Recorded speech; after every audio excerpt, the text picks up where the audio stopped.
আসসালামু আলাইকুম ভিউয়ার্স, আশা করি আপনারা ভালো আছেন। আজ আপনারা দেখাইলাম সুরমা নদীর পানি একবারে তলায় তলার নিতে গেছে,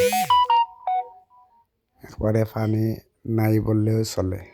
এবার 2025 সালে কোনো বৃষ্টি নাই, বর্ষা নাই, ঝড় তুফান নাই, খাল বিল নদী নালা সবটা শুকনা।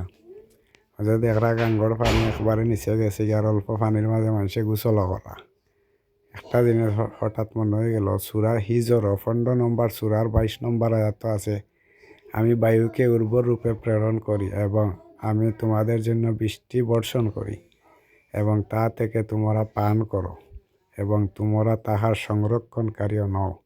আসলে পৃথিবীর মানুষের কোনো ক্যাপাসিটি নাই যে ন্যাচারাল কোনো জিনিসের এটা সংরক্ষণ করে রাখার মতো। বিশেষ করে পানিও আপনি দূরে রাখতে পারতেন না, এগুলো সব আল্লাহর নিয়ামত। আর মানুষে কয় না একটা প্রবাদ বাক্য, we always think the other side has it better. নদীর অফার হয় অফার বালা, আসলে দুই অফারও সিমিলার। তো গাও গাঙ্গর অফারে কিছু মানুষে গোসল করা, পানি নাই মানুষে পিতা কর্তা। আসসালামু আলাইকুম।